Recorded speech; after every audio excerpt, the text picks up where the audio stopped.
An empire rises, wealth flows, palaces grow, taxes increase, then collapse. Every time the same story. Different centuries, different geographies, but the same ending. What if I told you that someone had already solved this cycle in the 14th century? Before economics books were written, before modern finance was born, someone who explained how systems collapse. And if you read what's happening today through his eyes, everything becomes crystal clear.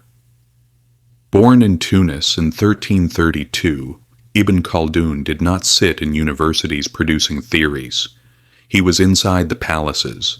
He witnessed the rise, the swelling, and the rot of power firsthand. Dynasties came and went. Cities filled and emptied. Plague struck. Wars tore everything apart.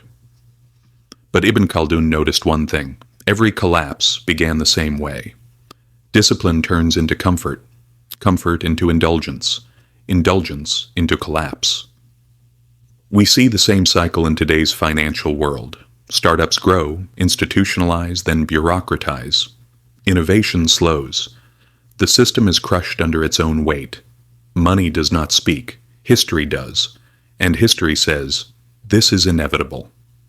Ibn Khaldun's most striking concept is asabiyyah, social cohesion, trust, solidarity. Economically speaking, people believing in the system, trusting the rules, thinking long-term.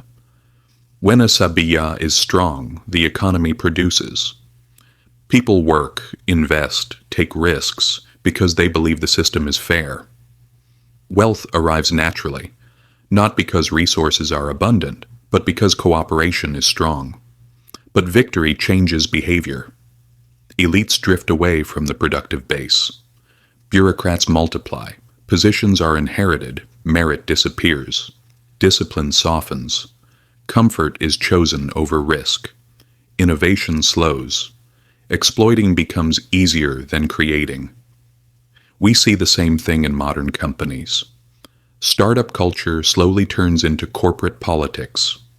Speed is sacrificed to procedure. Innovation loses to protectionism. When the system changes incentives, outcomes change. Ibn Khaldun's analysis of taxation is a slap in the face for modern economics. When a state is young and strong, taxes are low, people produce, trade, invest. The economy grows, revenues rise. As the state matures, taxes increase. Armies, palaces, bureaucrats, all demand more resources. At first, revenue still grows. But at some point, high taxes begin to choke production. People work less. Trade contracts. The tax base erodes. The state's response? Raise taxes even more. Each increase accelerates the decline. The system enters a self-consuming vicious cycle. In modern economies, taxes are replaced by debt.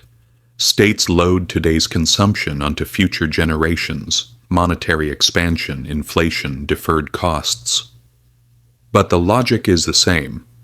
When people believe they will not be rewarded for their labor, they withdraw from the system. Production gives way to escape. Money does not speak. History does.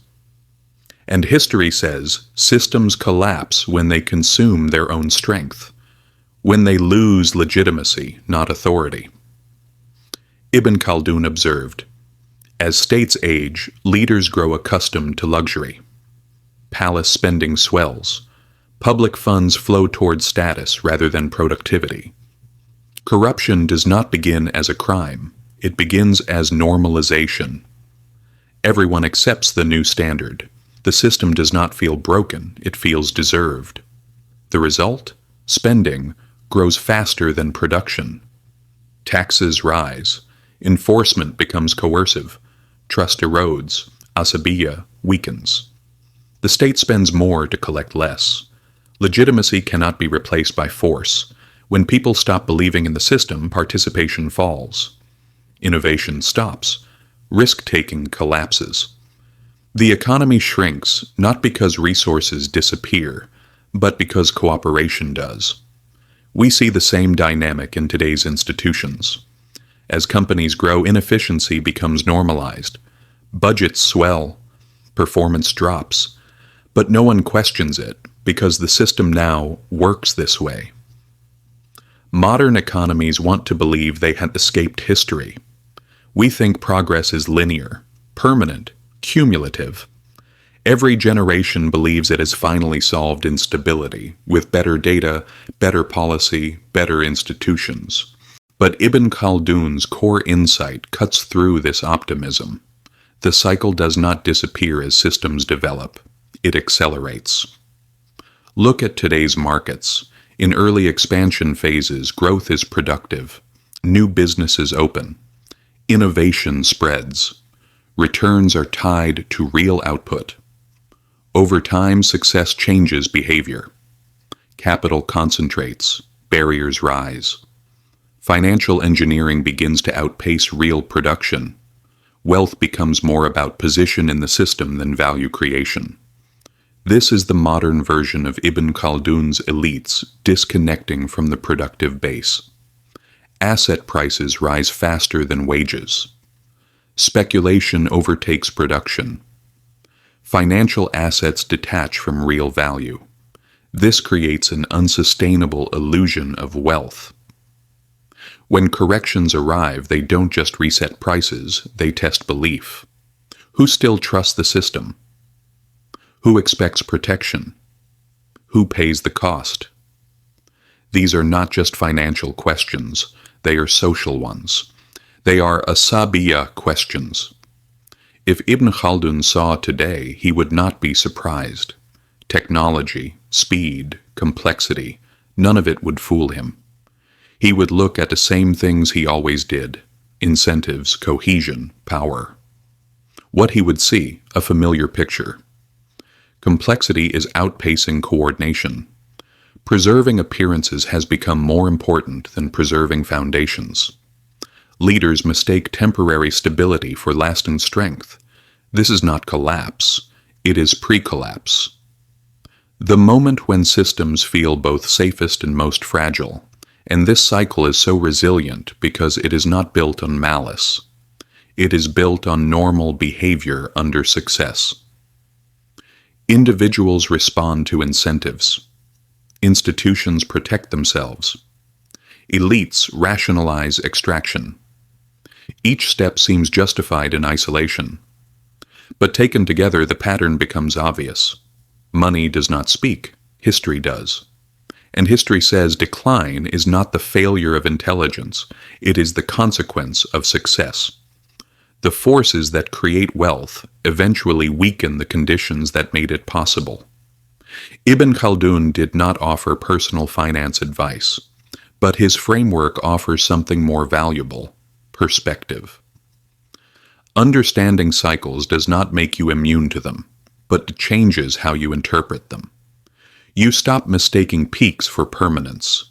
You stop confusing scale with stability. You notice incentives shifting long before prices follow. True financial freedom begins here, not with perfect timing, but with humility. With understanding that systems are temporary, trust is fragile, and cohesion is more valuable than any asset class. You do not need to escape the cycle. You just need to stop being surprised by it. Ibn Khaldun's genius was not predicting the future. It was stripping the future of its mystery. Ibn Khaldun anchored economics in human behavior. He made cycles visible. What is visible loses its power to shock. History does not repeat because people are stupid. It repeats because incentives remain stubbornly consistent. Beneath every market, every state, every financial system lies the same fragile foundation: trust. When trust holds, prosperity follows. When it breaks, decline begins, quietly, long before the headlines catch up. Money does not speak, history does. And history tells everything to those who listen. Systems change, technology advances, but human nature and incentive structures remain constant. Ibn Khaldun saw this 700 years ago. it is still true today.